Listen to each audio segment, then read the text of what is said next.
Hello दोस्तों, आपके अपने YouTube channel study with Rajni में आपका स्वागत है। आज हम लोग बीपीएससी के स्पेशल प्रैक्टिस सेट की बात करेंगे, जिसमें इस सीरीज में हम लोग कोशिश कर रहे हैं कि ज़्यादा से ज़्यादा प्रैक्टिस सेट का सॉल्यूशन कराया जाए, जिससे एग्ज़ाम में बहुत ज़्यादा सहूलियत मिले, आसानी सब सुविधा मिले। चलिए हम लोग बात करते हैं क्वेश्चन नंबर 1 की। प्रैक्टिस सेट हमने जो उठाया है यह क्राउन पब्लिकेशन का प्रैक्टिस सेट है और क्वेश्चन प्रैक्टिस सेट नंबर 1 है, जिसे हम सॉल्यूशन कर रहे हैं। इसको ध्यान से देखिएगा। पहला क्वेश्चन है कि सिंधु घाटी के लोग पूजा करते थे। किसकी पूजा करते थे? सिंधु घाटी के लोग जो है वह पशुपति की पूजा करते थे, और पशुपति शिव का जो अंकन है वह मोहनजोदड़ो से प्राप्त मोहरों पे मिला है। इसे रुद्र दामन जो है, जो शिव का मोहर मिला है, उसे रुद्र शिव के रूप में उस वहां पे चिन्हित किया है। नेक्स्ट क्वेश्चन है 2 नंबर। बुद्ध की मृत्यु के पश्चात बौद्ध संगीति की अध्यक्षता की गई। तो बुद्ध की मृत्यु 483 बीसी में हुई थी। उसकी अध्यक्षता महाकश्यप ने की थी, और यह राजगीर के सप्तपर्णी गुफा में हुई थी, अजातशत्रु के शासनकाल में। और इसी समय बौद्ध धर्म के प्रमुख पीटकों में 2 पीटक, सुत्त पीटक और विनय पीटक का संकलन किया गया था। क्वेश्चन नंबर 3 की बात करें हम लोग। बौद्ध धर्म की शिक्षा का, बौद्ध शिक्षा का केंद्र था। तो बौद्ध शिक्षा का उस समय महत्वपूर्ण केंद्र था वो विक्रमशिला था।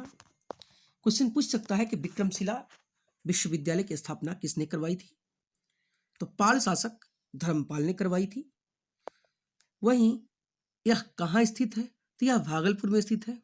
यही भागलपुर से दिल्ली तक अभी भी चलती है विक्रमशिला एक्सप्रेस। तो यह विक्रमशिला जो है भागलपुर में स्थित है, जिसे 1203 ईस्वी में बख्तियार खिलजी ने नष्ट कर दिया था। नेक्स्ट क्वेश्चन है 4 नंबर। महावीर जैन की मृत्यु निम्नलिखित में से किस नगर में हुई? तो महावीर जैन यहाँ पे, तो महावीर जैन की मृत्यु जो है पावापुरी में हुई थी। पावापुरी में मामल्ल राजवंश में इनकी मृत्यु हुई थी। इनके बारे में बात करें हम लोग। पावापुरी ऐसे नालंदा जिला में स्थित है, बिहार के। महावीर स्वामी का जो जन्म है 540 बीसी में वैशाली के कुंडग्राम में हुआ था, और इनकी मृत्यु 468 ईस्वी में, ईस्वी पूर्व में 72 वर्ष की आयु में हुआ था।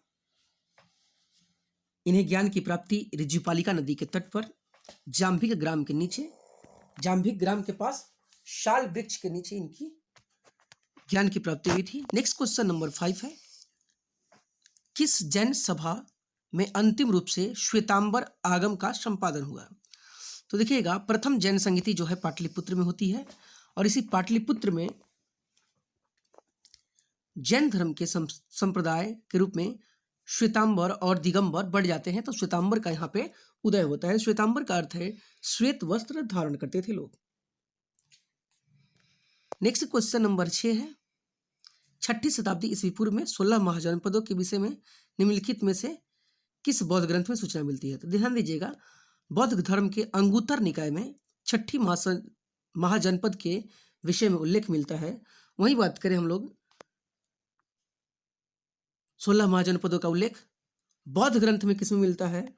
तो बौद्ध ग्रंथ जो है भगवती सूत्र, उसमें इसका उल्लेख मिलता है। क्वेश्चन नंबर 7 की बात करें हम लोग। नंद वंश के पश्चात मगध पर किस वंश का शासन आया? ध्यान दीजिएगा, तो नंद वंश के अंतिम राजा थे धनानंद, और धनानंद के बाद धनानंद को पराजित करके चाणक्य, कौटिल्य या चाणक्य कहें, कौटिल्य कहें या विष्णुगुप्त कहें, उसकी सहायता से चंद्रगुप्त मौर्य ने मगध पर मौर्य वंश की नींव डाली। ठीक है, अब बात करें नंदवंश के। नंदवंश का महाप्रतापी राजा कौन था? तो महाप्रतापी या सर्वशक्तिशाली राजा के रूप में जाना जाता है नंदवंश का, वह है महापद्मनंद, जिसे बौद्ध ग्रंथों में उग्रसेन कहा गया है।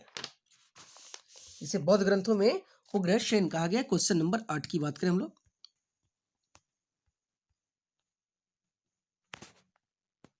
ध्यान दीजिएगा, तीर्थ यात्रा के समय सम्राट अशोक निम्नलिखित स्थानों पर गए। उन्होंने किस मार्ग का अनुगमन किया। यानी सबसे पहले कहाँ गए, उसके बाद कहाँ गए। तो ध्यान दीजिएगा, सबसे पहले वह बोध गया जाता है, यानी गया गया। उसके बाद कुशीनगर गया, उसके बाद कुशीनगर गया, ठीक है। फिर यानी ऑप्शन 1 और 3, यानी ऑप्शन नंबर बी मिल रहा है।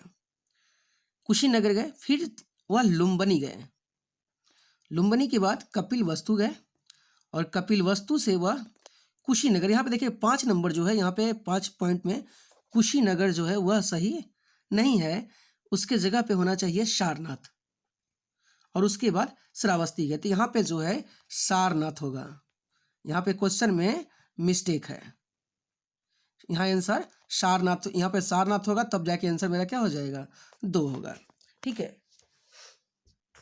चलिए क्वेश्चन नंबर 9 की बात करते हैं हम लोग।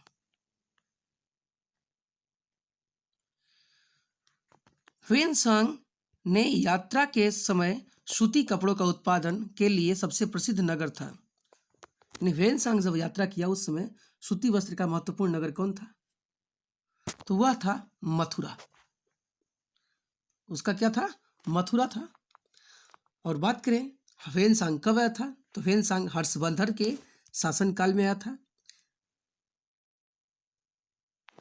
और हर्षवर्धन की बात करें तो हर्षवर्धन पुष्यभूति वंश का शासक था। इस समय वाराणसी की बात करें तो वाराणसी जो है रेशमी वस्त्र का महत्वपूर्ण केंद्र हुआ करता था। नेक्स्ट क्वेश्चन है, मोढेरा का सूर्य मंदिर किस राज्य में स्थित है, तो मोढेरा का सूर्य मंदिर गुजरात में स्थित है। मोढेरा का सूर्य मंदिर गुजरात के मेहसाना जिला में स्थित है, जिसकी स्थापना सोलंकी शासक भीमदेव द्वारा किया गया था 1026 ईस्वी में। नेक्स्ट क्वेश्चन है, क्वेश्चन नंबर 11 है, मोहम्मद गोरी ने जयचंद को किस युद्ध में पराजित किया था।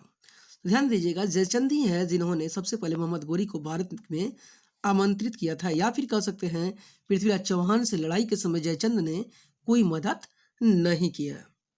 तो 1194 में जो है चंदावर के युद्ध में मोहम्मद गोरी ने जयचंद को पराजित किया था। क्वेश्चन नंबर 12 की बात करें हम लोग, अपनी शक्ति को समेकित करने के बाद बलबन ने भव्य उपाधि धारण की थी। तो बलबन ने जो है जिल्ले इलाही की उपाधि धारण की थी। इसने राजत्व सिद्धांत का प्रतिपादन किया, और उन्होंने अपना नाम नियामत ए खुदाई रखा था। नेक्स्ट क्वेश्चन है 13 नंबर, निम्नलिखित चित्रकारों में से किसे जहांगीर ने नादिर उज जमा की उपाधि धारण की थी, उपाधि दी थी। तो नादिर उज जमा की उपाधि जो है अबुल हसन को दी थी। अबुल हसन महत्वपूर्ण चित्रकार थे जिन्हें नादिर उल जमा की उपाधि दी थी। उसने और भी उपाधि दी थी, नादिर उल अस्र की उपाधि उस्ताद मंसूर को दी थी। मंसूर जो है मुख्यतः पक्षियों के सबसे बड़े चित्रकार के रूप में जाने जाते थे।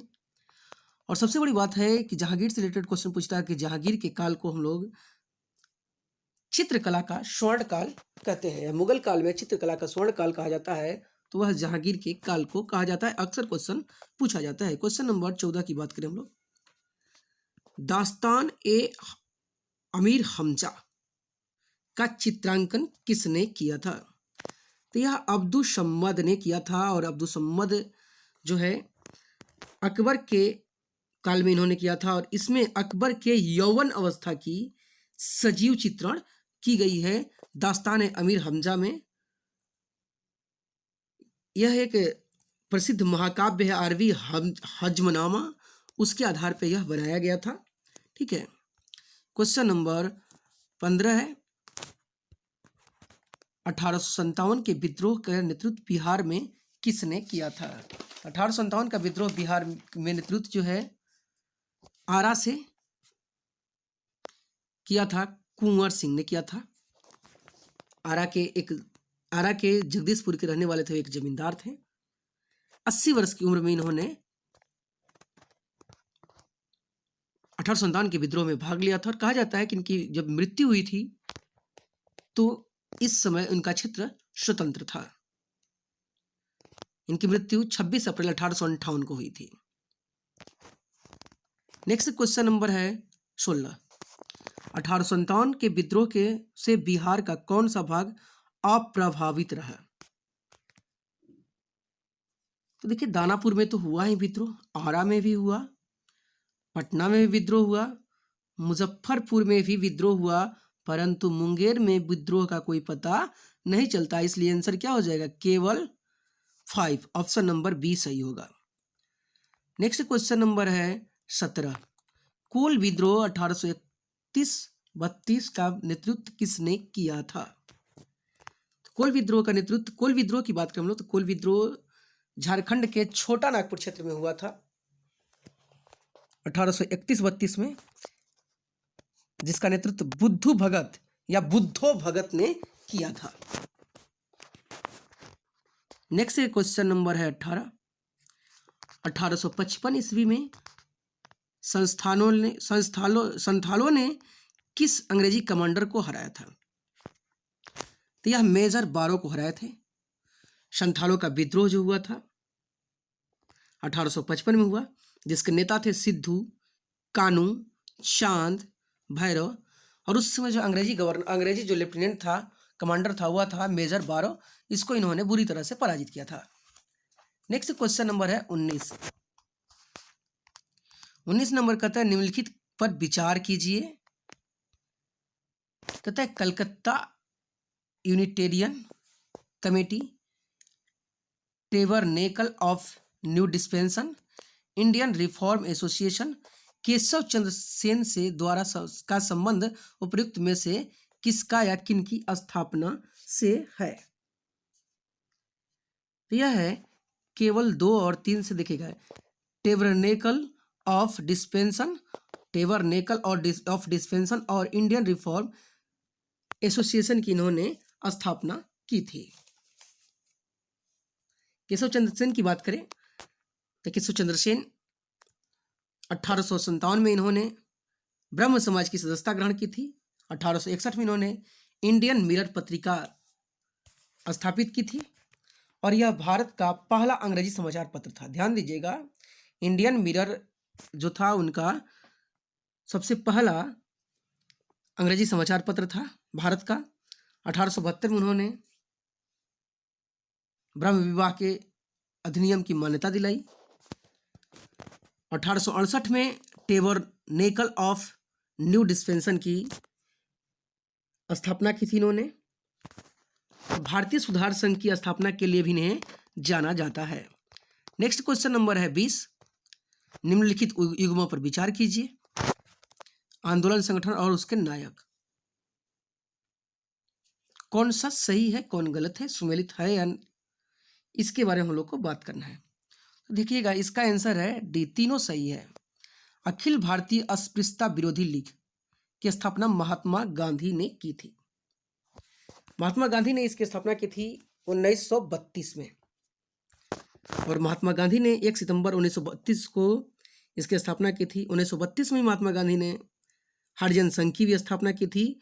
और महात्मा गांधी के बारे में और भी बात है कि इन्होंने हरिजन पत्रिका का संपादन भी किया था। कुछ देखिए यहाँ पे दूसरा नंबर है अखिल भारतीय किसान, तो स्वामी सहजानंद इससे सरस्वती जो है अखिल भारतीय किसान सभा से संबंधित थे। अखिल भारतीय किसान सभा की पहली अध्यक्षता स्वामी सहजानंद सरस्वती ने ही की थी लखनऊ में। इससे पहले बिहार में स्वामी सहजानंद सरस्वती ने प्रांतीय किसान सभा का गठन इन्होंने किया था, या बिहार में किसान सभा का गठन का श्रेय स्वामी सहजानंद सरस्वती को ही दिया जाता है। और यह क्वेश्चन VVI क्वेश्चन है बीपीएससी के लिए, क्योंकि बीपीएससी के हर एक एग्जाम में स्वामी सहजानंद से रिलेटेड क्वेश्चन एक बार जरूर देता है, किसान से रिलेटेड।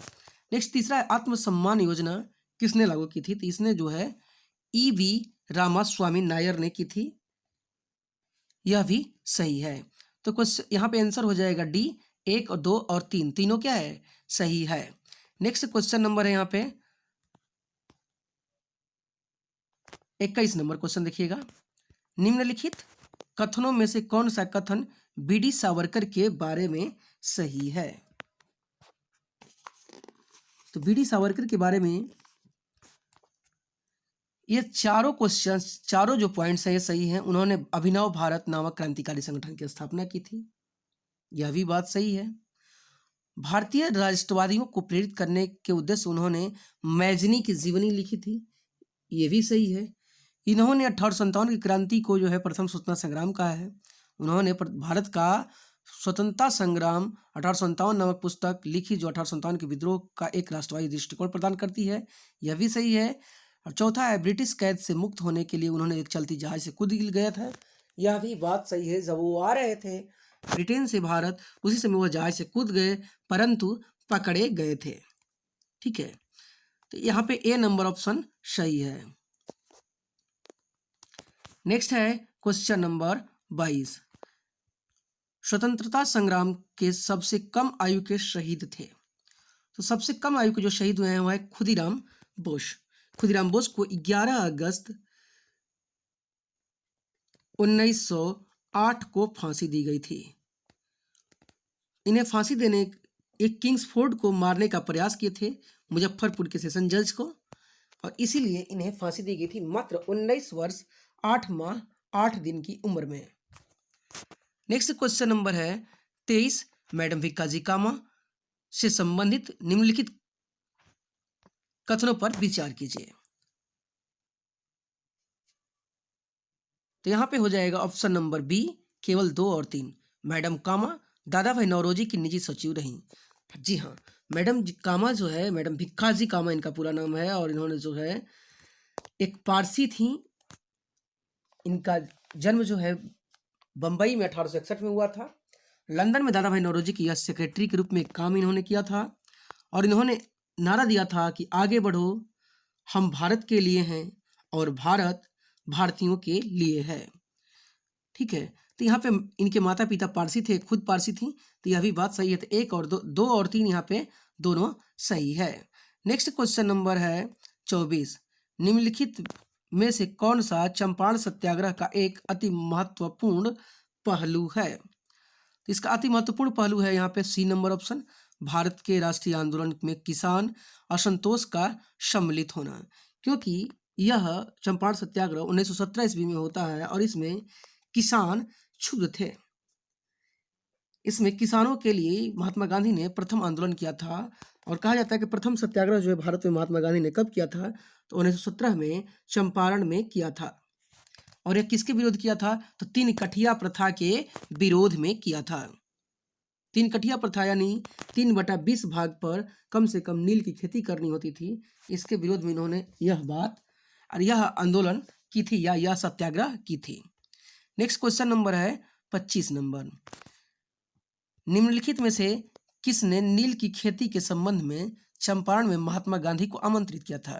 तो यह आमंत्रित किया था राजकुमार शुक्ल ने। राजकुमार शुक्ल 1916 में कांग्रेस के लखनऊ अधिवेशन में गांधी जी को इस बात से अवगत कराया था कि इस किसानों की स्थिति बहुत ही दयनीय है, और किसानों को बहुत बड़ी बड़ी यातनाएं दी जाती हैं, जिसके एवज में महात्मा गांधी ने 1917 में चंपारण आकर के किसानों की स्थिति को देखा, और उन्होंने चंपारण सत्याग्रह आरंभ की थी। तो चंपारण सत्याग्रह मुख्यतः 3 कठिया प्रथा पर, यहाँ पे अगले क्वेश्चन में दिया है कि चंपारण में 3 कठिया प्रथा का तात्पर्य क्या है, तो 3/20 भाग। देखिएगा, एक बीघा में 20 कट्ठा होता है, और 20 कट्ठे में क्या है, 3 कट्ठे पर कम से कम नील की खेती करना अनिवार्य है। यही है 3 कठिया प्रथा, जिससे किसान नील की खेती करना नहीं चाहते थे। इसका सबसे बड़ा रीजन था उनको उचित मुआवजा नहीं मिलता। उससे बड़ी बात थी उनकी जमीनें नील की खेती करने से बंजर हो जाती थी। इस वजह से 3 कठिया प्रथा का इन्होंने पुरजोर विरोध किया, और यह महात्मा गांधी की सबसे पहली भारत में सत्याग्रह है। नेक्स्ट क्वेश्चन नंबर 27, पूर्ण स्वराज संकल्प को भारतीय कांग्रेस के लाहौर अधिवेशन में किसने प्रस्तुत की थी। तो कांग्रेस के लाहौर अधिवेशन में 1929 में जवाहरलाल नेहरू ने यह पूर्ण स्वराज का मांग किया था। जवाहरलाल नेहरू ने ही उसी समय उन्होंने कहा था कि हमको डोमिनियन स्टेट्स की जगह पूर्ण स्वराज चाहिए, और सब इसके लिए इसी समय जो है सविनय अवज्ञा आंदोलन का प्रस्ताव पास किया गया था। क्वेश्चन नंबर 28, पूना पैक्ट का पर हस्ताक्षर किए थे। पूना पैक्ट है क्या? तो पूना पैक्ट जो है 24 सितंबर 1932 को हुई थी और इसमें दलित वर्गों के जो पृथक निर्वाचन मंडल है उसको समाप्त करने के लिए महात्मा गांधी और अंबेडकर के बीच हुई थी, यानी ऑप्शन नंबर डी हो जाएगा इसका, महात्मा गांधी एवं अंबेडकर के बीच हुई थी। इसमें प्रांतीय विधानमंडलों में दलितों के सुरक्षित सीट को 71 से 147 कर दिया गया और केंद्रीय विधानमंडल में 18% सुरक्षित सीटों की बढ़ा दिया गया, लेकिन स्पेशलाइजेशन हटा दिया गया। यही बात इसमें थी। क्वेश्चन नंबर 29 नंबर देखिएगा, निम्नलिखित भारतीय राष्ट्रीय कांग्रेस के किस अधिवेशन में सुभाष चंद्र बोस ने दूसरी बार अध्यक्ष चुने गए थे? तो हरिपुरा अधिवेशन में अध्यक्ष चुने गए थे 1939 में, 1939 में, जिसके बाद इन्होंने त्यागपत्र दे दिया और उसके बाद इसकी अध्यक्षता, हरिपुरा अधिवेशन की अध्यक्षता जो है डॉक्टर राजेंद्र प्रसाद ने की। नेक्स्ट क्वेश्चन नंबर 30 है, स्वतंत्रता संग्राम के दौरान अरुणा आसफ अली किस भूमिगत क्रियाकलाप की प्रमुख महिला संगठक थी? तो अरुणा आसफ अली की बात करें हम लोग, यह भारतीय संग्राम की प्रसिद्ध सेनापति मानी जाती हैं। इन्होंने ग्वालियर के मैदान में कांग्रेस का झंडा लहराया था भारत छोड़ो आंदोलन के दौरान। तो यहाँ पे आंसर हो जाएगा भारत छोड़ो आंदोलन। क्वेश्चन नंबर 30 है, निम्नलिखित में से किस कानून ने पहली बार भारत में एक क्रियाशील विधान परिषद का सृजन किया? तो यह था चार्टर एक्ट 1853, जिसके तहत यह जो अंतिम चार्टर एक्ट था कहा जाए तो, जिसके तहत गवर्नर जनरल की परिषद में 6 नए सदस्य जोड़े गए जिन्हें विधान परिषद कहा गया था। तो नेक्स्ट क्वेश्चन नंबर है 32, भारतीय पुरातत्व का जनक किसे कहा जाता है?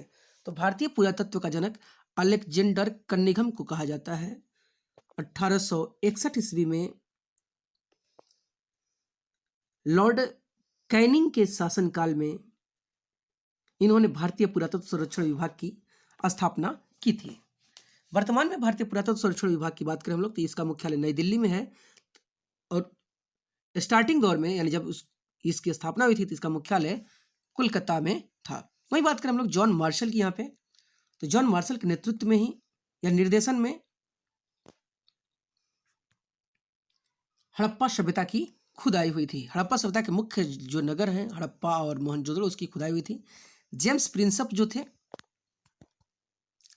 अशोक के अभिलेख को सबसे पहले इन्होंने पढ़ा था। इनके बारे में क्वेश्चन पूछा जाता है कि सम्राट अशोक के अभिलेखों को सबसे पहले किसने पढ़ा था? तो जेम्स प्रिंसप ने पढ़ा था। वहीं मॉर्टिमर व्हीलर की बात करें तो मॉर्टिमर व्हीलर जो है एक ब्रिटिश पुरातत्वविद थे और एक ब्रिटिश सेना के अधिकारी भी रहे हैं। नेक्स्ट क्वेश्चन नंबर हम लोग देखते हैं 33 नंबर, भारत के किस प्रांत में सर्वप्रथम साम्यवादी सरकार की स्थापना हुई थी? तो केरल में सबसे पहले साम्यवादी सरकार की स्थापना हुई थी। इसकी स्थापना का श्रेय मुख्यमंत्री इंजीनियर एम.एस. नबुंदरीपाद को माना जाता है और यह 1957 में इसकी स्थापना हुई थी। नेक्स्ट क्वेश्चन नंबर है 34, भारतीय राष्ट्रीय आंदोलन से संबंधित निम्नलिखित घटनाओं को कालानुक्रम के में व्यवस्थित करें और नीचे दिए गए कूट का सही उत्तर चयन करें।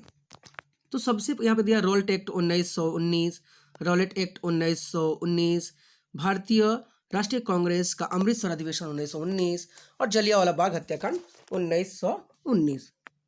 देखिएगा इसका जो है सही क्रम क्या होगा? तो सबसे पहले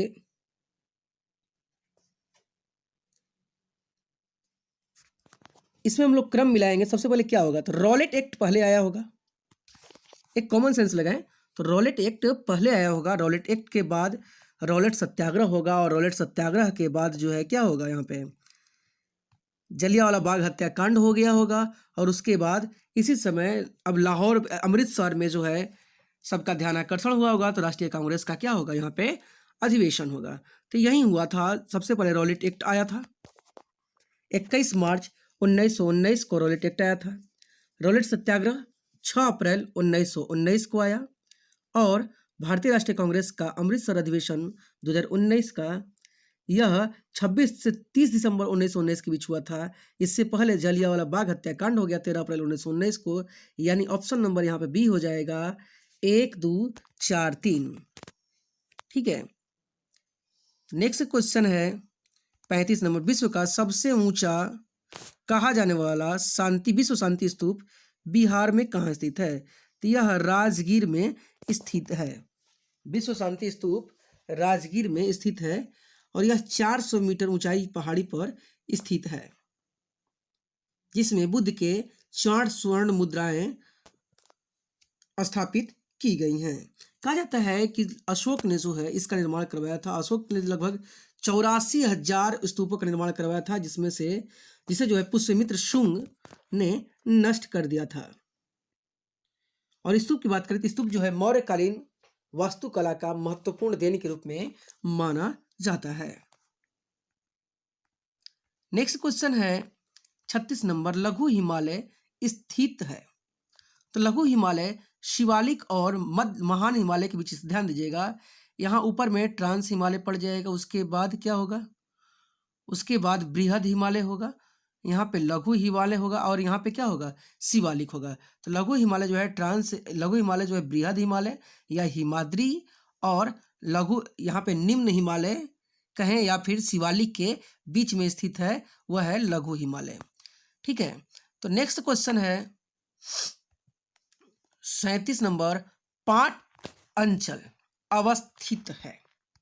तो पाट अंचल का मतलब है मेषा। पाट अंचल जो है उसका अर्थ होता है मेषा, जिसका निर्माण जो है टर्शियरी काल में हुआ था, और यह छोटा नागपुर के पठार क्षेत्र में विकसित था, यानी यह झारखंड। इसका क्या हो जाएगा, आंसर हो जाएगा, इसका आंसर होगा झारखंड।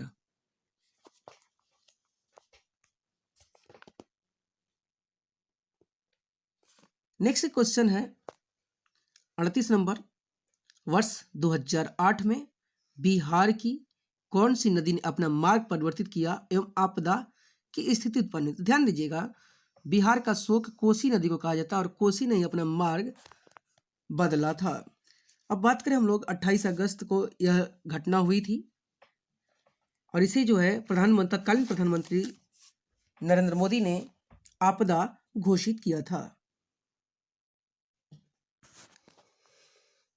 अब कोसी पर बाढ़ कम आती है, क्योंकि इसका कारण है कि अब नेपाल के हनुमानगढ़ में अवरोधक बांध बनाया जा चुका है।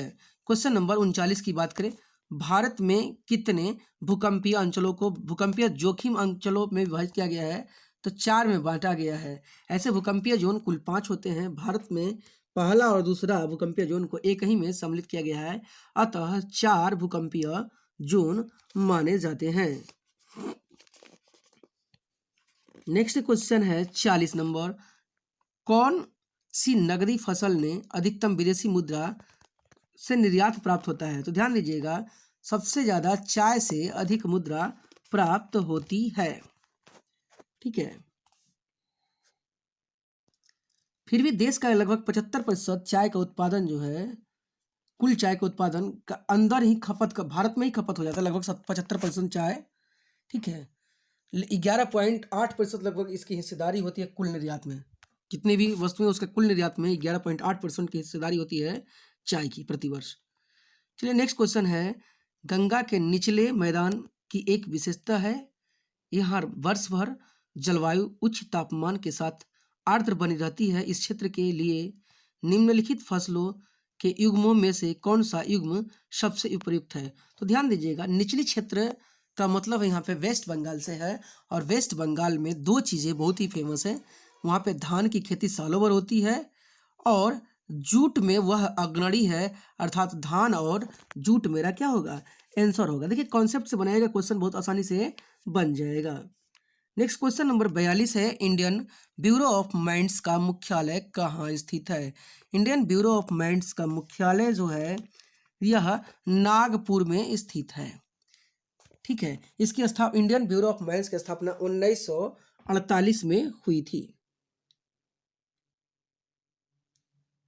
ऐसे इसकी स्थापना की बात करें हम, इसके जो और भी क्षेत्रीय कार्यालय हैं तो अजमेर और बेंगलुरु में भी इसके क्षेत्रीय कार्यालय है। नेक्स्ट क्वेश्चन नंबर हम लोग बात करते हैं 43 नंबर, निम्नलिखित कथनों में से कौन सा सही नहीं है।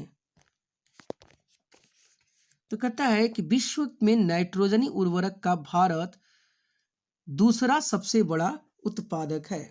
तो ध्यान दीजिएगा, अब क्वेश्चन अब जो है इस समय जो लेटेस्ट, अब तो क्वेश्चन ये तो जिस समय का लिखा गया उसके आधार पे यह गलत था, बाकी सब सही। विश्व में इस्पात के स्थान में भारत का विश्व में 9वां बड़ा स्थान देश है, सही बात है। विश्व में रेशम का दूसरा सबसे बड़ा उत्पादक है चीन के बाद।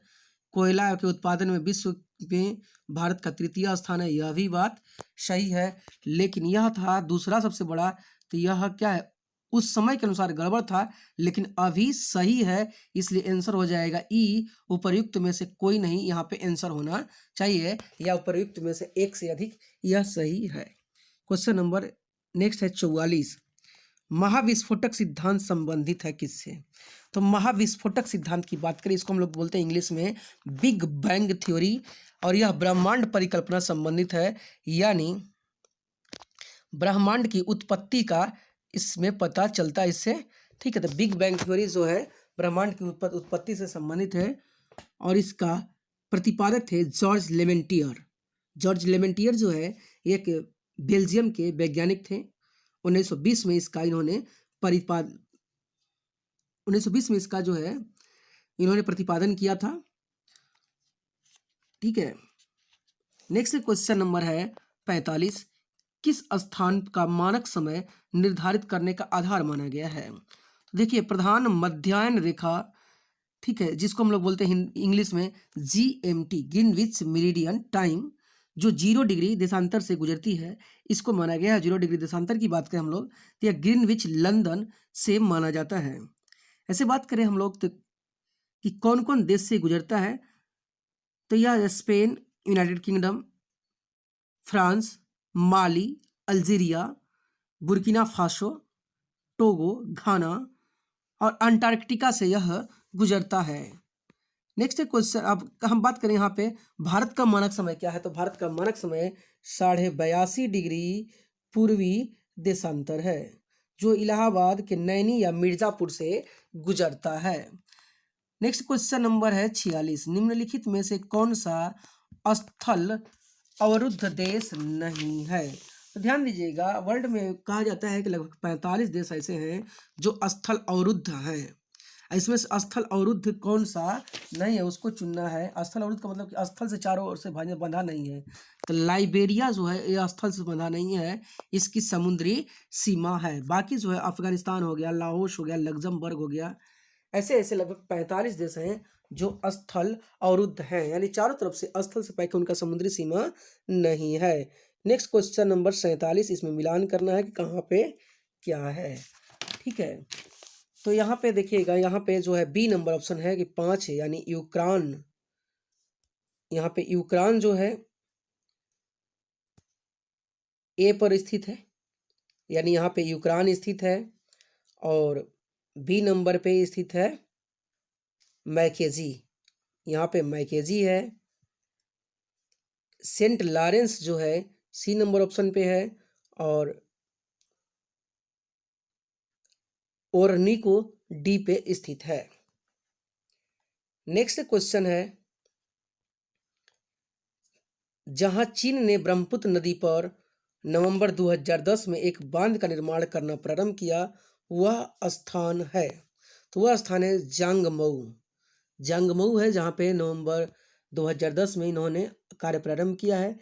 इसके अलावा जो है इसी नदी पर चीन ने डागू, जिएक्सियो, जिच्चा पर भी इन्होंने निर्माण किया है ब्रह्मपुत्र नदी पर, और इनका प्रयास है कि ब्रह्मपुत्र नदी के प्रवाह को धीमा कर दिया जाए। ठीक है।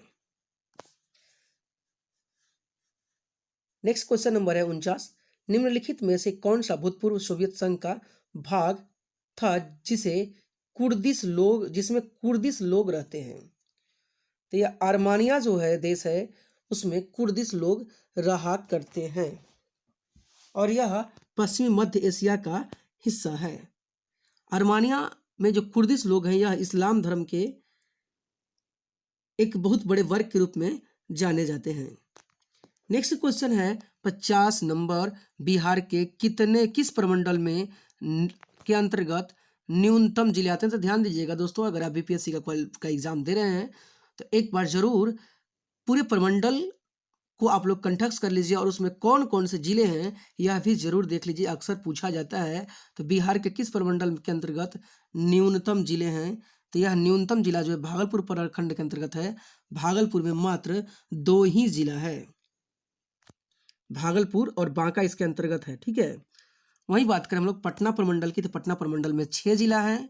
वहीं कोसी प्रमंडल की बात करें तो कोसी में 3 और दरभंगा प्रमंडल में भी 3 इसकी संख्या है। तो यहाँ पे ऑप्शन नंबर डी हो जाएगा। क्वेश्चन नंबर 51 है। बिहार में धार्मिक जनगणना 2011 के अनुसार निम्नलिखित में से कौन से समुदाय का जनसंख्या सबसे न्यूनतम था? तो सिखों की जनसंख्या जो है सबसे न्यूनतम रही है। सिखों की जनसंख्या लगभग 0.02 प्रतिशत जो है बिहार में रही है। वहीं ईसाइयों की संख्या 0.12% रही है। मुसलमान की संख्या 16.87% और हिंदू की संख्या 82.69% रहा है। नेक्स्ट क्वेश्चन नंबर 52 है। क्वेश्चन नंबर 52 है, ध्यान दीजिएगा। यह कहता है निम्नलिखित में से कौन बिहार का दक्षिण भाग नहीं है, दक्षिण पठार नहीं है? तो ध्यान दीजिएगा, इसके आधार पे यहाँ पे आंसर हो जाएगा उपर्युक्त में से कोई नहीं, क्योंकि सभी जो है दक्षिण पठार के ही भाग के रूप में जाने जाते हैं। ऐसे दक्षिण पठार का मुख्य हिस्सा के रूप में लखीसराय, बांका, शेखपुरा माना जाता है। रोहतास यहाँ पे आंसर हो सकता है, क्योंकि रोहतास जो है कैमूर पठारी का क्षेत्र है। दक्षिण का पठार जो है यह लखीसराय, जमुई, शेखपुरा, बांका में स्थित है। तो यहाँ पे ऑप्शन नंबर बी भी हम दे सकते हैं, बी ही आंसर होगा ऐसे। क्वेश्चन नंबर 53 की बात करें। बिहार में गंगा किस नदी को छोड़कर उत्तर बिहार तथा दक्षिण बिहार के समस्त नदियों के अपार जल भंडार को बिहार में भूमि में समेट लेती है? तो इसमें देखिए, घाघरा बिहार में मिलती है गंगा में, बागमती भी बिहार में मिलती है, कोसी भी बिहार में मिलती है, परंतु महानंदा नहीं मिलती है बिहार में, ठीक है। नेक्स्ट क्वेश्चन नंबर है 54 नंबर। निम्नलिखित इनमें से कौन सी फसल बिहार की प्रमुख फसल में नहीं आती है? तो बिहार की प्रमुख फसल की बात करें हम लोग तो कौन सी नहीं आती है? तो यहाँ पे चावल होता है, गेहूं भी होता है, मक्का भी होता है। गन्ना यहाँ का मुख्य फसल अब नहीं रहा, क्योंकि मिले बंद हैं, मिले अभी चालू नहीं है सभी, इसलिए बंद है और इसलिए गन्ना का खेती कम होता है। क्वेश्चन नंबर 55 की बात करें हम लोग। बिहार में सर्वाधिक वन्य क्षेत्र वाला जिला कौन सा है? तो सर्वाधिक वन्य क्षेत्र वाला जो जिला है वह नवादा है। सर्वाधिक वन्य मतलब कि वन कम पाया जाता है यहाँ पे, इस आधार पे देखिएगा। नवादा में 20% लगभग वन पाया जाता है, 20.4%। शेखपुरा में 0.16% जो सबसे कम है। वहीं भभुआ में बात करें हम लोग, भभुआ में सबसे ज्यादा वन पाया जाता है 35.59। यहाँ पे आंसर जो है, सॉरी मिस्टेक हो गया, यहाँ पे सर्वाधिक वन्य जिला जो हो जाएगा वह भभुआ हो जाएगा। और भभुआ में जो है लगभग इस समय 2021 की जो डाटा है उसके अनुसार, वन रिपोर्ट के अनुसार 35.59% भभुआ में वन पाया जाता है। वहीं जमुई की बात करें, जमुई में 20.63, नवादा में 20.4 और शेखपुरा में सबसे कम 0.16% वन पाया जाता है। क्वेश्चन नंबर 56 की बात करते हैं हम लोग। भारत के संविधान की अनुसूची तथा इसके विषय में निम्नलिखित युग्मों का एक सुमेलित करें। तो इसका जो है सुमेलित नहीं है कहता है। तो 8वीं अनुसूची में भाषा है, सही है। दूसरी अनुसूची में शपथ एवं प्रतिज्ञान है, नहीं। इसमें जो है शपथ एवं प्रतिज्ञान न होकर के वेतन भत्ते आदि से संबंधित है, इसलिए आंसर हो जाएगा बी। या चौथी अनुसूची में राज्यसभा में सीटों का आवंटन, यह सही है। 10वीं अनुसूची दल बदल संबंधित है, यह भी सही है। यानी ऑप्शन नंबर बी हो जाएगा। ठीक है, शपथ और प्रतिज्ञान यह गलत है। इसमें क्या है, वेतन एवं भत्ते हैं। क्वेश्चन नंबर 57 है, संविधान के विभिन्न पहलुओं के अध्ययन हेतु संविधान सभा ने कितनी समितियां नियुक्त की थी? तो 13 समितियां थी। इसकी कुल कितनी समितियां थी? 13 समितियां थी। और 13 समितियों में देखिए कौन कौन थी। संचालन समिति थी, संघ संविधान समिति थी, प्रांतीय समिति थी, चौथा था प्रारूप समिति, पांचवा झंडा समिति, छठा मूल अधिकार समिति, सातवां परामर्शदात्री समिति, आठवां अल्पसंख्यक उप समिति, नौवां वार्ता समिति, 10वां मसौदा समिति, 11वां प्रेस दीर्घा समिति, 12वां वित्त एवं स्टाफ समिति, 13वां राज्य संबंधी समिति। और इन संबंधी समितियों के जो है अलग अलग अध्यक्ष थे, और इन अध्यक्षों के बारे में भी अक्सर क्वेश्चन पूछा जाता है, तो एक बार जरूर इनके बारे में आप लोग पढ़ लीजिएगा। नेक्स्ट हम लोग बात करते हैं, नागरिकता प्रदान की शर्त का फैसला निम्न में से कौन सी संस्था लेती है? तो इसकी संस्था जो है संसद लेती है। ध्यान दीजिएगा, ये संसद लेती है, जिसे हाल फिलहाल में आप लोगों ने सुना होगा कि प्रधानमंत्री नरेंद्र मोदी ने कहा था कि इनकी कैबिनेट में मतलब पास हुआ कि 2014 से पहले जो शरणार्थी के रूप में रहते थे वह भारत की नागरिकता ले सकते हैं। वहीं बात करें नागरिकता का प्रावधान, तो हमारे संविधान के में अनुच्छेद 5 से 11 में नागरिकता का प्रावधान है। और नागरिकता जो है यह एकल नागरिकता भारत में स्थित है, और भारत में एकल नागरिकता ब्रिटेन की संसद से, ब्रिटेन के संविधान से ली गई है। नेक्स्ट क्वेश्चन नंबर 60, भारतीय संविधान के अनुसार जीवन का आधार क्या है? तो जीवन का आधार मौलिक अधिकार है। मौलिक अधिकार क्या कहा जाता है? मैग्ना कार्टा कहा जाता है। और मौलिक अधिकार जो भारतीय संविधान में अनुच्छेद 12 से 35 तक स्थित है। ठीक है, और जीवन का जो मूल अधिकार, जीवन का अधिकार मूल अधिकार है, यह अनुच्छेद 21 में दिया गया है। क्वेश्चन नंबर 61 की बात करें हम लोग, ध्यान दीजिएगा। क्वेश्चन नंबर 61 है कि भारतीय संविधान के अंतर्गत कौन सा रीट जारी नहीं किया जा सकता था? रीट जो है अनुच्छेद 32 के तहत 5 प्रकार के रीट जारी करते हैं। सुप्रीम कोर्ट यह रीट जारी कर सकता है, और इसमें है बंदी प्रत्यक्षीकरण, परमादेश तो है ही, प्रतिषेध यह भी है, उत्प्रेषण है वह भी है, आदेश नहीं है यहाँ पे, यानी ऑप्शन नंबर सी हो जाएगा, आदेश नहीं। ऐसे 5 है रीट जो जारी करते हैं, वह बंदी प्रत्यक्षीकरण, परमादेश, प्रतिषेध, उत्प्रेषण और अधिकार परीक्षा। क्वेश्चन नंबर 62 की बात करें हम लोग, संविधान के मूल कर्तव्यों को कब जोड़ा गया था? तो मूल कर्तव्यों को जोड़ा गया था 42वां संविधान संशोधन 1976 को, और 42वां संविधान संशोधन को ही हम लोग क्या कहते हैं? मिनी संविधान या लघु संविधान कहा जाता है। ठीक है, और मौलिक कर्तव्य की बात करें तो मौलिक कर्तव्य जो है सरदार स्वर्ण सिंह समिति की सिफारिश पर भारतीय संविधान में जोड़ा गया है। मौलिक कर्तव्य रूस से लिया गया है। इसमें पहले 10 मौलिक कर्तव्य थे उस समय, लेकिन 86वां संविधान संशोधन में शिक्षा के अधिकार को भी जोड़ दिया गया है। 86वां संविधान संशोधन की बात करें हम लोग तो यह 2002 में हुआ था। क्वेश्चन नंबर 63 की बात करें हम लोग, राष्ट्रपति संसद के दोनों सदनों के लिए कुल कितने सदस्यों का मनोनयन कर सकता है? संसद के दोनों सदनों का, तो ध्यान दीजिएगा यहाँ पे ऑप्शन हो जाएगा 16। 63 नंबर क्वेश्चन है, तो सॉरी 16 नहीं, यहाँ पे हो जाएगा 14, क्योंकि 2 जो है लोकसभा में एंग्लो इंडियन को मनोनीत करता है, और 12 जो है राज्यसभा में साहित्य कला विज्ञान से मनोनीत करता है जो चर्चित व्यक्ति हैं। क्वेश्चन ये भी पूछा जाता है कि अनुच्छेद जो है किसके तहत राष्ट्रपति लोकसभा में 2 एंग्लो इंडियन को मनोनीत कर सकता है? तो अनुच्छेद 331 के तहत 2 एंग्लो इंडियन को मनोनीत कर सकता है। और वहीं अनुच्छेद 83 के तहत राज्यसभा में 12 सदस्यों को जोड़ सकता है जो ख्याति प्राप्त है कला, साहित्य, शिक्षा, समाज सेवा इत्यादि से। अब तो खेलकूद भी उसमें सम्मिलित कर दिया गया है। क्वेश्चन नंबर 64 की बात करें हम लोग, कानून को लागू करने का कार्य कौन करता है? ध्यान दीजिएगा 64 नंबर का आंसर ए होगा, कानून को लागू करता है वह है कार्यपालिका। कानून बनाने का कार्य जो है विधानमंडल करता है, यानी न्याय ये क्या है, विधानमंडल या विधान परिषद के हम लोग, वह करता है कानून बनाने का कार्य। कानून लागू करने का कार्य जो है कार्यपालिका करती है, और न्यायपालिका जो है कानून का संरक्षण करती है।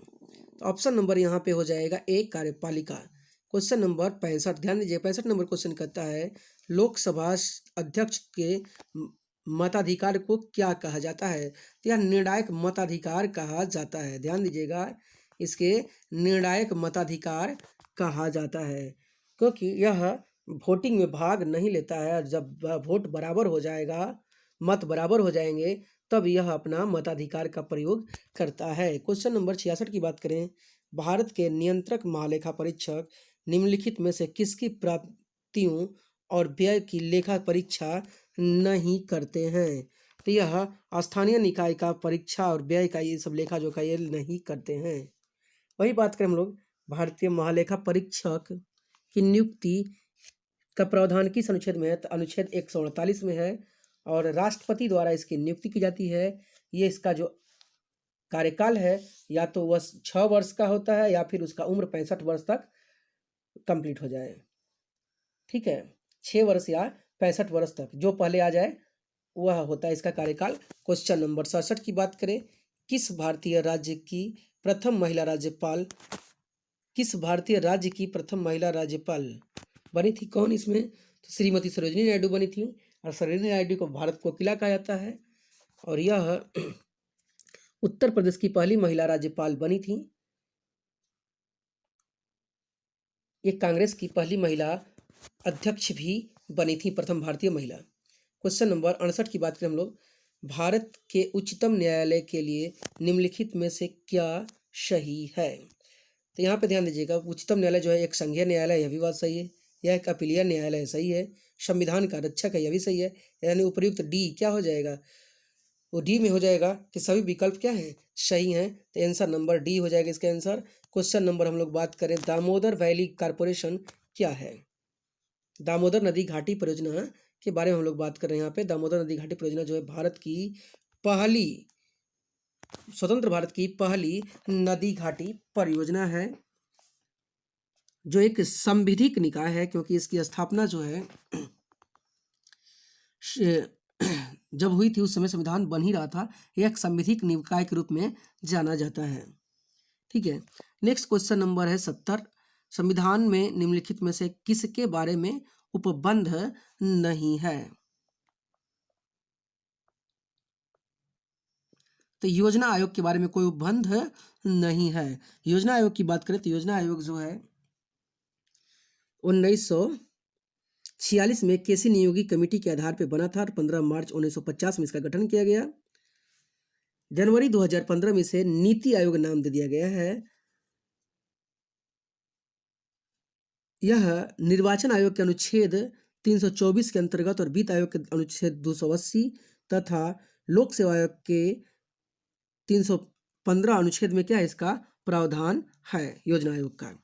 नेक्स्ट क्वेश्चन नंबर है 71, भारत का संविधान पूर्ण रूप से तैयार हुआ है? तो पूर्ण रूप से तैयार हुआ था 26 नवंबर 1949 को भारत का संविधान पूर्ण रूप से तैयार हो गया था, और 26 जनवरी 1950 को यह लागू किया गया। नेक्स्ट क्वेश्चन है 72 नंबर, भारतीय नागरिकों को मूल कर्तव्य का विवरण संविधान के किस भाग में दिया गया है? तो मूल कर्तव्य जो है भाग 4 के क में जो दिया गया है, 1976 में 42वां संविधान संशोधन के तहत सरदार स्वर्ण सिंह समिति की सिफारिश पर जोड़ा गया, जिसे भाग 4 के क और अनुच्छेद 51 क में जोड़ा गया है। बात करें हम लोग कि भी कितने कुल मौलिक कर्तव्य हैं, तो मौलिक कर्तव्यों की संख्या कुल 11 है। नेक्स्ट क्वेश्चन है, बिहार के प्रथम हरिजन मुख्यमंत्री कौन थे? तो बिहार के प्रथम हरिजन मुख्यमंत्री थे भोला पासवान शास्त्री, जो 1968 से 1972 तक बिहार के मुख्यमंत्री के रूप में कार्य किया है। नेक्स्ट क्वेश्चन है, बिहार का निम्न में से कौन सा व्यक्ति बिहार विभूति के उपनाम से जाना जाता है? तो बिहार विभूति कहे जाते हैं अनुग्रह नारायण सिंह। अनुग्रह नारायण सिंह बिहार के प्रथम उप मुख्यमंत्री सह वित्त मंत्री भी रहे हैं और इन्हें आधुनिक बिहार का निर्माता के रूप में जाना जाता है। नेक्स्ट क्वेश्चन नंबर है 75। वज्जिका भाषा बिहार के किस क्षेत्र में बोली जाती है? तो वज्जिका जो है वैशाली के क्षेत्र में बोली जाती है। तो वहीं छपरा की बात करें तो छपरा में मगही बोली और छपरा में सो है छपरा में भोजपुरी बोली जाती है, दरभंगा में मैथिली बोली जाती है और पटना में मगही बोली जाती है। क्वेश्चन नंबर 76 की बात करें, महारत्न के दर्जे हेतु इनमें से कौन सा मानदंड आवश्यक नहीं है? तो बी जो है मानदंड वो आवश्यक नहीं है। पिछले 3 वर्षों के दौरान औसत वार्षिक कारोबार 20,000 करोड़ से अधिक होना चाहिए, यह कोई जरूरी नहीं है। क्वेश्चन नंबर 77 की बात करें हम लोग, निम्नलिखित में से कौन भारतीय रिजर्व बैंक का गवर्नर नहीं रहे हैं? तो ध्यान दीजिएगा, राजा जे चेलैया यह गवर्नर नहीं रहे हैं, बाकी लोग गवर्नर रहे। मनमोहन सिंह 1982 से 85 तक आरबीआई गवर्नर रहे हैं। वहीं बिमल जलान 1997 से 2003 तक रहे हैं। सी रंगराजन 1992 से 1997 तक रहे हैं। नेक्स्ट क्वेश्चन नंबर है 78। गिल्ड एंड बाजार किससे संबंधित है? तो गिल्ड एंड बाजार सरकारी प्रतिभूतियों का बाजार है, सरकारी प्रतिभूतियों का बाजार है। Question number 79। Good governance index कब लॉन्च किया गया? तो गुड गवर्नेंस इंडेक्स जो है 25 दिसंबर 2019 को लॉन्च की गई थी। इसके अंतर्गत 3 कैटेगरी थे, बड़े राज्य, नॉर्थ ईस्ट राज्य और पर्वतीय राज्य में इसे बांटा गया था। पर्वतीय राज्य के साथ साथ ही केंद्र शासित राज्य को भी सम्मिलित किया गया था। क्वेश्चन नंबर 80 है, किसकी अध्यक्षता में 1946 में मानव अधिकार आयोग समिति का गठन किया गया? तो मानव अधिकार आयोग समिति का गठन एलेनोर रूजवेल्ट की अध्यक्षता में किया गया था। अब बात करें हम लोग कि राष्ट्रीय मानवाधिकार आयोग के अध्यक्ष कौन है अभी? तो यह है अरुण कुमार मिश्रा, वर्तमान में अभी अध्यक्ष हैं अरुण कुमार मिश्रा। और इसकी गठन की बात करें तो 10 दिसंबर 1946 को हुई थी। मानवाधिकार आयोग का गठन 10 दिसंबर 1946 को हुई थी। द्वितीय विश्व युद्ध की शांति के पश्चात इस आयोग का गठन किया गया था। नेक्स्ट क्वेश्चन नंबर 81 है, एम्पियर मापने की इकाई है। तो एम्पियर से विद्युत धारा मापी जाती है और 1 एम्पियर बराबर होता है 1 कूलम बाई 1 सेकेंड। और एम्पियर जो है एसआई मात्रक है, यह विद्युत धारा का। एम्पियर की बात करें अभी तो यह क्या है? विद्युत धारा जो है एक अदिश राशि है।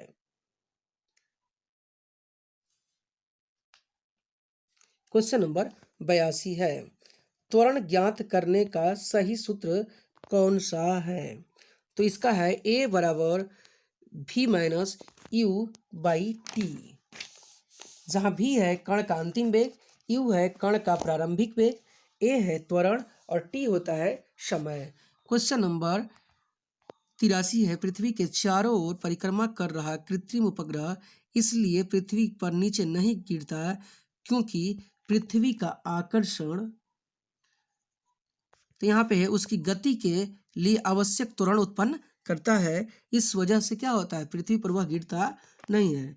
वही बात करें हम लोग देखिए 2 तरह के उपग्रह छोड़े जाते हैं, एक भू स्थिर उपग्रह होता है और एक ध्रुवीय उपग्रह होता है। भू स्थिर उपग्रह जो होता है लगभग 36,000 किलोमीटर की ऊंचाई पर 12,200 किलोमीटर त्रिज्या के कक्ष में पृथ्वी की परिक्रमा करता है।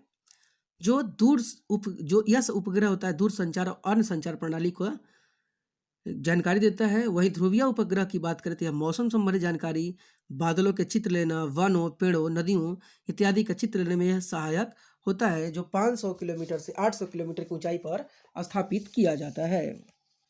नेक्स्ट क्वेश्चन है, और हाँ यह भी इसके बारे में पूछा जाता है कि कृत्रिम उपग्रह जो होते हैं अभिकेंद्री बल के प्रभाव के कारण पृथ्वी के चारों ओर परिक्रमा करते हैं, इस वजह से यह नीचे नहीं गिरते। क्वेश्चन नंबर 83 है, किस वस्तु के त्रिविमीय प्रतिरूप को अंकित तथा पुनरावृत्त करने की तकनीक का नाम है? तो इसका तकनीक का नाम है होलोग्राफी। इस तकनीक का नाम है होलोग्राफी। और क्वेश्चन पूछा जाता है कि होलोग्राफी जो है होलोग्राम संबंधित है, तो होलोग्राम की खोज किसने की थी? तो यह डेनिस गोवर ने किया था, गैवर, डेनिस गैवर ने किया था। और होलोग्राम तैयार करने के लिए ध्यान दीजिएगा, इसमें चांदी की महीन प्लेटों पर मुद्रित किया जाता है। होलोग्राम को तैयार करने के लिए चांदी की महीन प्लेटों पर क्या कहता है? मुद्रित किया जाता है। क्वेश्चन नंबर 85 है, एक समतल दर्पण की वक्रता त्रिज्या होती है, तो इसकी वक्रता त्रिज्या जो है अनंत होती है। क्वेश्चन नंबर 86 है, डेजर्ट कूलर द्वारा शीतलन किस पर आधारित है? तो वाष्प शीतलन पर आधारित है, या डेजर्ट कूलर जो है वाष्प शीतलन पर आधारित है।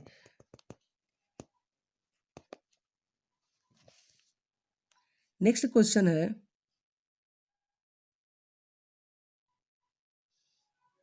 अर्धचालक की चालकता 0 डिग्री केल्विन ताप पर होती है, तो यह 0 होती है, 0 डिग्री ताप पर 0 होती है। क्वेश्चन नंबर 88 है, ब्लूटूथ तकनीक अनुमति देती है, तो उपयुक्त उपकरणों के बीच वायरलेस संचारण का देती है ब्लूटूथ टेक्नोलॉजी। नेक्स्ट क्वेश्चन है यहाँ पे, हाँ यहाँ पे देख, मोबाइल फोन का संचारण नहीं, मोबाइल और कंप्यूटर दोनों में होता है। लैंडलाइन फोन और मोबाइल फोन, लैंडलाइन में नहीं होता है, यहाँ पे उपग्रह के टेलीविजन संपर्क में नहीं होता है, उपकरण के बीच वायरलेस संस्करण में होता है। क्वेश्चन नंबर 89 की बात करें, ठंड के दिनों में लोहे के गुटके और लकड़ी के गुटके का प्रातः काल में छुए तो लोहे का गुटका ठंडा लगता है, क्योंकि इसका सबसे बड़ा कारण है कि लकड़ी की तुलना में लोहा का ऊष्मा अच्छा चालक, ऊष्मा का अच्छा चालक है। इस वजह से क्या होता है, उस समय उस दरमियान ठंडा बहुत ज़्यादा रहता है, इस वजह से लोहा ठंडा ज़्यादा पता चलता है। नेक्स्ट क्वेश्चन नंबर है 90 नंबर, स्पष्ट दृष्टि की न्यूनतम दूरी कितनी है? तो स्पष्ट दृष्टि की न्यूनतम दूरी जो है स्वच्छ मनुष्य के स्वच्छ आँख की 25 सेंटीमीटर होती है, और वह देख सकता है। अधिकतम दूरी होगी तो उसकी अनंत तक होगी। अल्फा कण के 2 धन आवेश होते हैं जिनका द्रव्यमान लगभग होता है हीलियम के 1 परमाणु के नाभिक के बराबर होता है। ठीक है, अब क्वेश्चन पूछता है कि हीलियम के नाभिक में कितने प्रोटॉन और कितने न्यूट्रॉन होते हैं? तो हीलियम के नाभिक में 2 प्रोटॉन और 2 न्यूट्रॉन होते हैं। इनका द्रव्यमान जो होता है हीलियम के नाभिक के द्रव्यमान के बराबर होता है। अब बात करें हम लोग, एक पॉइंट है यहाँ पे कि एक पृथ्वी मतलब एकमात्र ऐसा तत्व है जो हाइड्रोजन है, जिसमें क्या होता है, परमाणु की मात्रा की 4 गुनी जो है इसमें पाई जाती है। ठीक है, क्वेश्चन नंबर 92 की बात करें हम लोग, कार्बन के तीसरे अपरूपी की खोज 3 वैज्ञानिकों की टीम द्वारा की गई थी, जिन्हें रसायन शास्त्र के नोबेल प्राइज के से सम्मानित किया गया था।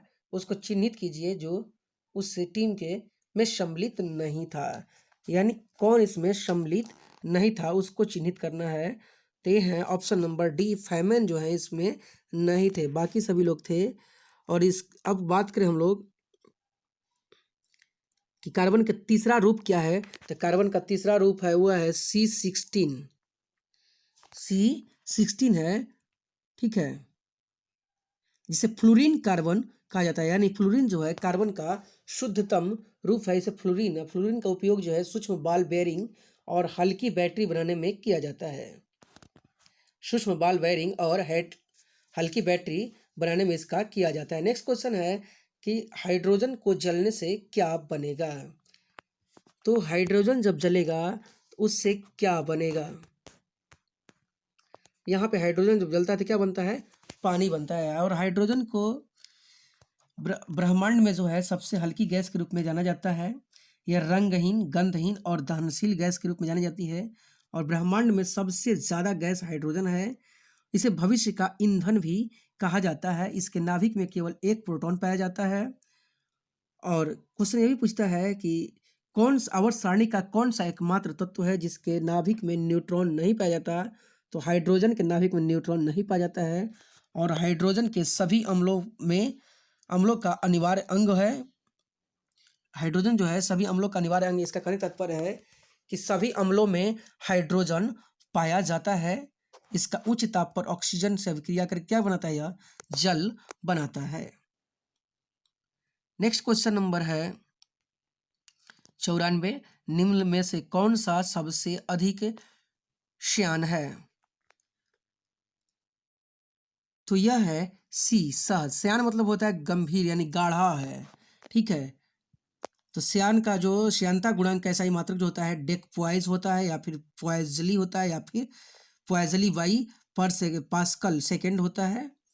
और श्यानता का मतलब सिंपल से है, गाढ़ा से है। तो सबसे ज़्यादा इसमें गाढ़ा होता है कौन होता है? शहद होता है, जो आसानी से फैलता नहीं है। नेक्स्ट क्वेश्चन है बेंजीन के लिए निम्नलिखित में से कौन सा कथन असत्य है? तो बेंजीन का कथन, तो बेंजीन में 6 सिग्मा और 6 पाई बंद होते हैं। यह क्या है? सत्य है। यहाँ पे क्वेश्चन का, सॉरी, क्वेश्चन करेक्ट कौन सत्य है? तो यह भी असत्य है। बेंजीन में 12 सिग्मा 6 पाई होते हैं, यह भी असत्य है। बेंजीन में 12 सिग्मा और 3 पाई बंद होते हैं। ऑप्शन नंबर सी मेरा क्या है? सही है। बेंजीन का समझिएगा, बेंजीन का सूत्र होता है C6H6। यह एक हाइड्रोकार्बन है, जिस यह एक हाइड्रोकार्बन है एरोमेटिक यौगिक। इसका क्या कहा जाता है? इसे जन्मदाता कहा जाता है। इसकी खोज जो है फैराडे ने किया था। और बेंजीन के जो है, बेंजीन जो प्राप्त होता है कोयले के शुद्ध आसवन से अलकतरा एवं अलकतरे के प्रभाजी आसवन से तैयार होता है। इसमें 12 सिग्मा होते हैं और 3 पाई बंध होते हैं। Question number 96। प्राकृतिक रबर का बहुलक है? तो प्राकृतिक रबर का बहुलक जो है आइसोप्रीन है। नेक्स्ट क्वेश्चन नंबर है 97। लिक्विड पेट्रोलियम गैस एलपीजी के मुख्य अवयव हैं? तो यह है इथेन, प्रोपेन और ब्यूटेन। इथेन, प्रोपेन और ब्यूटेन है। एलपीजी का फुल फॉर्म है लिक्विड पेट्रोलियम गैस, और यह एक रंगहीन और गंधहीन गैस होती है। इसमें मुख्य रूप से ब्यूटेन, प्रोपेन और इथेन का मिश्रण पाया जाता है। इसे घरेलू सिलेंडरों में प्रयोग करने के लिए भरा जाता है। और इसमें जो है दुर्गंध के लिए एक एथिल मर्केप्टन या थायोएथेनॉल को मिलाया जाता है, जिससे दुर्गंध का पता चले। ठीक है, नेक्स्ट क्वेश्चन है 92 नंबर। भारत सरकार कृषि में नीम आलोपित यूरिया के उपयोग को क्यों प्रोत्साहित कर रही है? तो इसका सबसे बड़ा कारण है कि नीम लेप मृदा में यूरिया को घुलने में क्या करता है? घुलने की दर को धीमा कर देता है, जिससे यूरिया की उपलब्धता क्या हो जाती है? बढ़ जाती है। क्वेश्चन नंबर 99 की हम लोग बात करें, निम्नलिखित में से कौन सा मृदा से संबंधित है? कौन सा मृदा से संबंधित है? तो इडेफिक जो है मृदा से संबंधित है। क्वेश्चन नंबर 100 है अम्ल वर्षा में कौन सा अम्ल उपस्थित होता है? तो अम्ल वर्षा में नाइट्रिक अम्ल उपस्थित होता है। ठीक है, और नाइट्रिक अम्ल के अलावा जो है सोडियम ऑक्साइड भी कह सकते हैं, यह भी उपस्थित होता है। अम्ल वर्षा में सोडियम ऑक्साइड होता है या फिर नाइट्रिक ऑक्साइड भी इसमें उपस्थित होता है। और अम्ल वर्षा से जो है त्वचा कैंसर होता है। अम्ल वर्षा से त्वचा कैंसर की संभावनाएं अधिक होती हैं। अब बात करें अम्ल का, तो अम्ल जो है जिसका मान 7 से नीचे हो जाए पीएच स्केल पर, तो वह क्या होगा? अम्लीय होगा। ठीक है, नेक्स्ट क्वेश्चन बात करते हैं, उसके ऊपर वाले को क्षारीय कहते हैं। क्वेश्चन नंबर 100 है विभिन्न संस्कृतियों के वैज्ञानिक विवरण के तुलनात्मक अध्ययन को कहते हैं? तुलनात्मक अध्ययन को इथेनोलॉजी कहा जाता है। अब ध्यान दीजिएगा, यहाँ पे एक इथेनोग्राफी किसी विशिष्ट शक्ति का अध्ययन कहलाता है, वह है विशिष्ट संस्कृति का अध्ययन कहलाता है, वह इथेनोग्राफी। इथोलॉजी जो होता है जंतुओं के व्यवहार का अध्ययन किया जाता है इथोलॉजी के अंतर्गत। और एथिक्स के अंतर्गत नैतिक बातों व मूल्यों का मनोवैज्ञानिक अध्ययन किया जाता है। नेक्स्ट क्वेश्चन नंबर है 102। निम्नलिखित में से किस जीव का रक्त सफ़ेद होता है? तो ध्यान दीजिएगा, यहाँ पे सफ़ेद रक्त जो होता है वह एक तिलचट्टा का होता है, क्योंकि इसके रक्त में आरबीसी नहीं पाया जाता है। बाकी सभी जीवों के आरबीसी में, जीवों के रक्त में आरबीसी पाया जाता है, इसलिए उनका रंग क्या होता है, लाल होता है। नेक्स्ट क्वेश्चन नंबर 103 है, निम्नलिखित में से कौन सा एक कीटहारी पादप है। तो कीटहारी पादप जो है वह है घटपर्णी। घटपर्णी जो है यह कीट खाता है, ठीक है। घटपर्णी कीटहारी पादप है, कीट खाता, कीटभक्षी पौधा है। नेपेथेसी की एफी कीटपक्षी अच्छा पक्षी है, ये पौधा है कीटभक्षी जो श्रीलंका और असम के क्षेत्रों में यह पाया जाता है। नेक्स्ट क्वेश्चन नंबर है 104, जमी हुई झील के अंदर मछली जीवित रह सकती है क्योंकि, तो देखिए इसका आंसर हो जाएगा सी, क्योंकि तलों के निकट पानी नहीं जमता है। ऊपरी सतह पे पानी सिर्फ जमता है, अंदर में पानी नहीं जमता है, क्योंकि जल का असामान्य प्रसार के कारण ऐसा होता है। और जल का असामान्य प्रसारण होता है 0 डिग्री सेल्सियस से 4 डिग्री सेल्सियस तक जल का असामान्य प्रसारण होता है। क्वेश्चन नंबर 105 की बात करें हम लोग, निम्नलिखित में से किस या किन का उपयोग जैव उर्वरता के रूप में किया जाता है। तो जैव उर्वरता के रूप में एजोला का प्रयोग और नील हरित शैवाल का प्रयोग किया जाता है, यानी ऑप्शन नंबर बी हो जाएगा।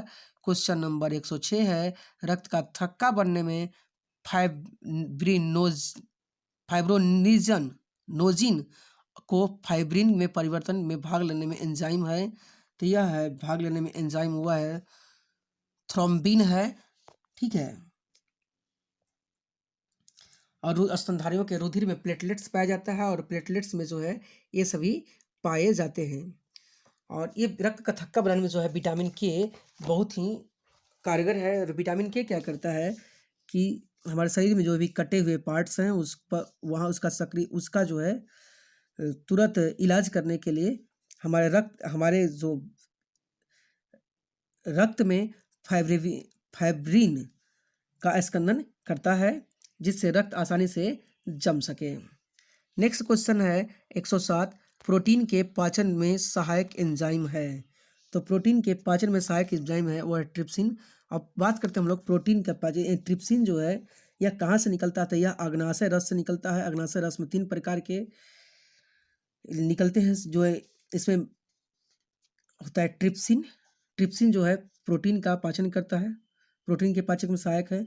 लाइपेज वसा के पाचन में सहायक होता है। और पेप्टोन जो होता है, पेप्टोन को जो पाचन करता है वो है पॉलीपेप्टाइड या एमिनो अम्ल, जो है इसे एमिनो अम्ल में परिवर्तित करके करता है। नेक्स्ट क्वेश्चन नंबर है 108, थाइमीन क्या, विटामिन B1 का नाम क्या है, थाइमीन है। नेक्स्ट क्वेश्चन नंबर 109 है, मानव शरीर में निम्नलिखित में से कौन सी ग्रंथि अंतःस्रावी एवं बाह्यस्रावी दोनों प्रकार की ग्रंथि है। तो यह आग्नेयाशय जो है अंतःस्रावी और बाह्यस्रावी दोनों ग्रंथि है, ठीक है। इसके बारे में डिस्कस तो जस्ट पिछले 107 नंबर क्वेश्चन में हमने किया था। क्वेश्चन नंबर 110 है, बीमारी जिसमें उच्च मात्रा में रक्त में यूरिक अम्ल प्रधान रूप में पाया जाता है, वह कौन सी बीमारी, तो यह है गठिया। गठिया में क्या होता है, जोड़ पे दर्द हो जाता है। गठिया को वात रोग या अर्थराइटिस कहा जाता है, ठीक है। गठिया जो है 3 प्रकार की होती है, गाउट, रूमेटाइड और ऑस्टियो अर्थराइटिस। 3 प्रकार की गठिया होती है, जिससे जो है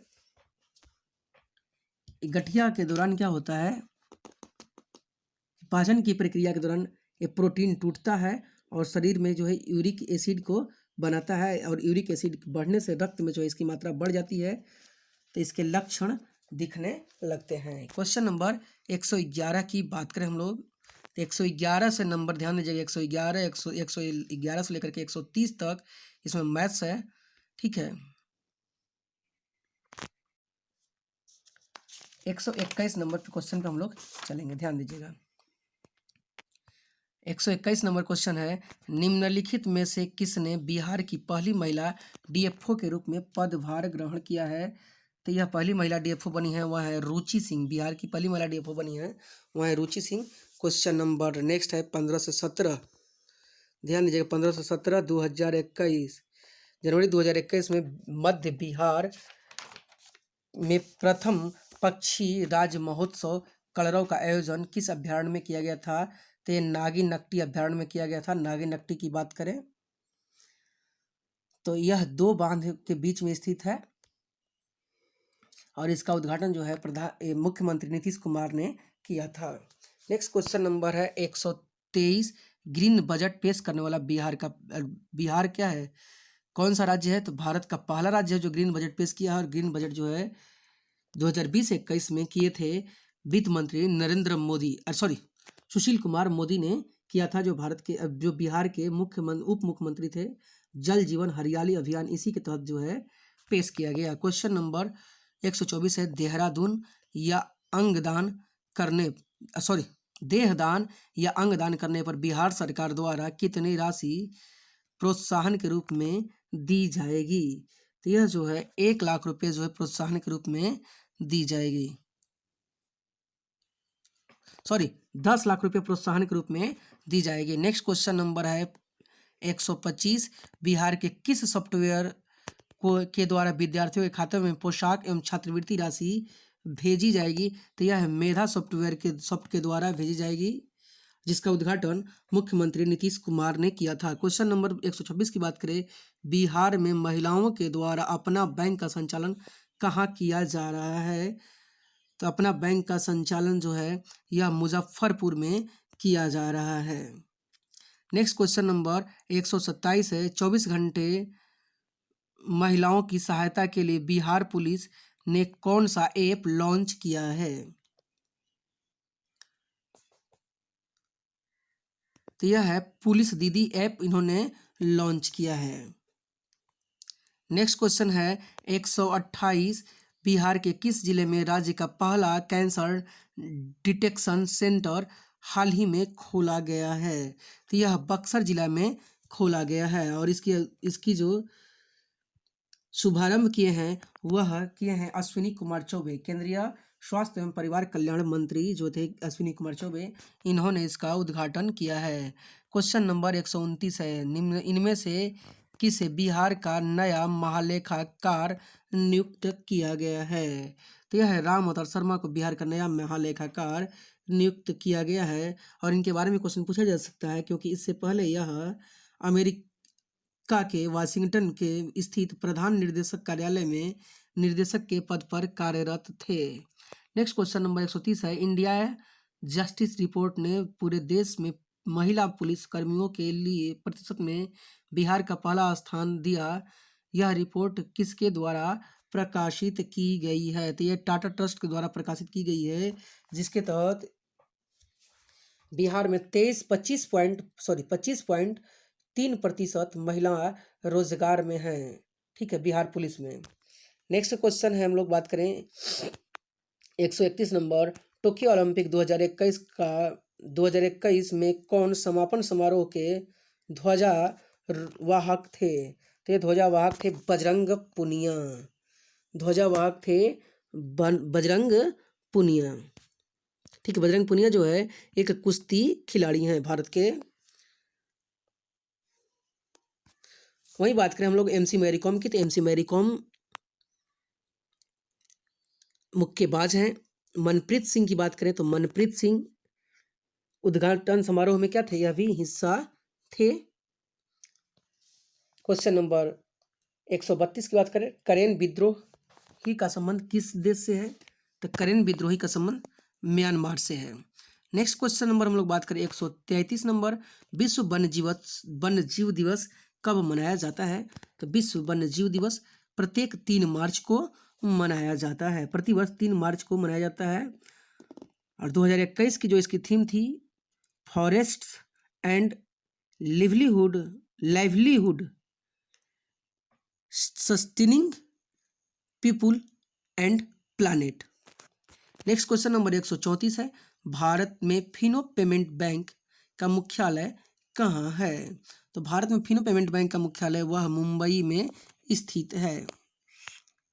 नेक्स्ट क्वेश्चन नंबर है 135 भारत का पहला आंधी तूफान अनुसंधान केंद्र कहाँ स्थापित किया जाएगा?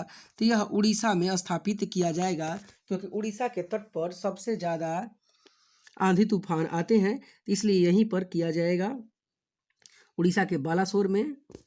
और इसकी स्थापना का मुख्य उद्देश्य है कि आंधी तूफान के कारणों से होने वाले जो जान माल का नुकसान है उसे कम करना है। क्वेश्चन नंबर 136 है, अमेरिकी अंतरिक्ष एजेंसी नासा ने घोषणा की है कि वह किस ग्रह के लिए 2028 से 30 के बीच 2 अभियान भेजेगा? तो शुक्र ग्रह के लिए यह अभियान भेजेगा, और इसको जो है 50-50 करोड़ डॉलर की फंडिंग भी मंजूर कर दी गई है, जो 2028 से 2030 के बीच 2 अभियान भेजेगा। किस लिए भेजेगा? तो शुक्र के ग्रह के वायुमंडल और भूवैज्ञानिक विशेषताओं की जांच के लिए इसे भेजा जाएगा। क्वेश्चन नंबर 130 है, फिल्म फेयर अवार्ड 2021 में किसे बेस्ट अभिनेता का अवार्ड दिया गया था? तो बेस्ट अभिनेता का अवार्ड जो है इरफान खान को दिया गया। ठीक है, इरफान खान दिवंगत अभिनेता हैं और इनके लिए इनको दिया गया था, और यह पुरस्कार इनकी जो फिल्म सेरेमनी इन्हीं के लिए दिया गया था, और इन्हें जो है लाइफ टाइम अचीवमेंट्स अवार्ड भी इन्हें दिया गया। ठीक है, इसको लेने के लिए जो थे उनके बेटे जो बाबिल वहीं लिए थे। नेक्स्ट क्वेश्चन नंबर 138 है, प्रधानमंत्री नरेंद्र मोदी ने हाल ही में वीडियो कॉन्फ्रेंसिंग के माध्यम से भारत और किस देश के बीच मैत्री सेतु का उद्घाटन किया था? तो मैत्री सेतु का उद्घाटन जो है 138 ये बांग्लादेश है, बांग्लादेश के साथ की है। यह केंद्र सरकार की परियोजना है और त्रिपुरा के साथ जो है बांग्लादेश से सटा हुआ है। तो बांग्लादेश से मैत्री सेतु का उद्घाटन किया। क्वेश्चन नंबर 139 है, ग्रामीण भारत की 1 मिलियन महिलाओं की सहायता के लिए गूगल ने किस नए प्लेटफॉर्म को लॉन्च किया है? तो यह वीमेन शक्ति नायक की इन्होंने लॉन्च किया है। क्वेश्चन नंबर 140 की बात करें हम लोग, हाल ही में किसे वायुसेना मुख्यालय के महानिदेशक के रूप में नियुक्त किया है? तो नियुक्त किया गया है, तो यह जयस बेदी को नियुक्त किया गया है, जिनका कार्यकाल 1 फरवरी 2021 से स्टार्ट हुआ था। नेक्स्ट क्वेश्चन नंबर 141 है, उत्तराखंड के नए मुख्यमंत्री के रूप में किसे नियुक्त कर लिया गया, शपथ ली थी? तो ध्यान दीजिएगा, जिस समय यह क्वेश्चन पूछा गया तो उस समय पुष्कर सिंह धामी मुख्यमंत्री बने थे। अब वर्तमान में यह तो खुद चुनाव हार चुके हैं। क्वेश्चन नंबर 142 की बात करें हम लोग, ध्यान दीजिएगा, साउथ सिनेमा के किस दिग्गज अभिनेता को 51वें दादा साहब पुरस्कार से सम्मानित करने की घोषणा की गई है? तो रजनीकांत को 51वें दादा साहब फाल्के पुरस्कार से सम्मानित करने की घोषणा की गई है। और बात करें हम लोग तो इनकी जो पहली फिल्म थी अपूर्वा रागन गाल, इसके बारे में कहा जाता है कि ये पहले जो है बस कंडक्टर के रूप में इन्होंने अपने जीवन की शुरुआत की थी। ठीक है, और भारतीय सिनेमा में आजीवन योगदान के लिए जो है यह पुरस्कार दिया जाता है। नेक्स्ट क्वेश्चन नंबर 143 है, देश के अगले मुख्य चुनाव आयुक्त निम्न में से किसे नियुक्त किया गया है? अगला मुख्य चुनाव आयुक्त किसे नियुक्त किया गया है? तो अभी वर्तमान में है यह सुशील चंद्रा ही है। नेक्स्ट क्वेश्चन नंबर 144 है, जम्मू कश्मीर के किस नदी पर दुनिया का सबसे ऊंचे रेलवे ब्रिज का आर्क का कार्य पूरा हुआ है? तो यह चिनाव नदी पर हुआ है, जो विश्व का सबसे ऊंचा रेलवे पुल के रूप में जाना जाता है। यह कश्मीर से जम्मू कश्मीर को सीधे कन्याकुमारी से जोड़ेगा। नेक्स्ट क्वेश्चन नंबर 145 है, भारत और किस देश के बीच संयुक्त सैन्य अभ्यास युद्ध अभ्यास का 16वां संस्करण राजस्थान में फरवरी में हुआ था? तो वह था अमेरिका के साथ हुआ था। नेक्स्ट क्वेश्चन है, प्रधानमंत्री नरेंद्र मोदी ने अंतर्राष्ट्रीय योग दिवस के अवसर पर किस ऐप को लॉन्च किया है? तो एम योगा ऐप को इन्होंने लॉन्च किया था। नेक्स्ट क्वेश्चन नंबर है 147, किस राज्य ने भारत रत्न के समान वार्षिक पुरस्कारों की अपनी श्रृंखला स्थापित करने का निर्णय लिया है? तो असम सरकार ने निर्णय लिया है। क्वेश्चन नंबर 148 है, निम्नलिखित में से किस देश ने बिटकॉइन को कानूनी मान्यता देने के वाला दुनिया का पहला देश बन गया है। तो अल सल्वाडोर जो है यह पहला ऐसा देश है जिसने बिटकॉइन को कानूनी मंजूरी दे दी है। नेक्स्ट क्वेश्चन बात करें हम लोग, 149 नंबर क्वेश्चन है, निम्न में से किस राज्य ने जहां वोट ऑफ वैक्सीनेशन अभियान की शुरुआत की है? तो यह दिल्ली ने जो है वोट ऑफ वैक्सीनेशन सेंटर की शुरुआत की थी। नेक्स्ट क्वेश्चन नंबर 150 है, हाल ही में किस राज्य सरकार ने मिट्टी के खिलौने को जीआई टैग देने की घोषणा की है? तो यह तमिलनाडु सरकार जो है टैग देने की जीआई टैग देने की घोषणा की है। और जीआई टैग का फुल फॉर्म होता है जियोग्राफिकल इंडिकेशन टैग होता है। और यह जीआई टैग भौगोलिक क्षेत्र संकेत एक प्रकार का मुहर है जो किसी भी उत्पाद के लिए प्रदान किया जाता है। तो दोस्तों, अगर वीडियो अच्छा लगता है तो लाइक, शेयर और सब्सक्राइब जरूर करें। धन्यवाद। हाँ, अगली वीडियो के लिए फिर प्रतीक्षा करें, जल्द ही हम लोग प्रैक्टिस सेट 2 की डिस्कस करेंगे और उसको हम लोग बहुत ही बेहतरीन ढंग से डिस्कस करेंगे। धन्यवाद।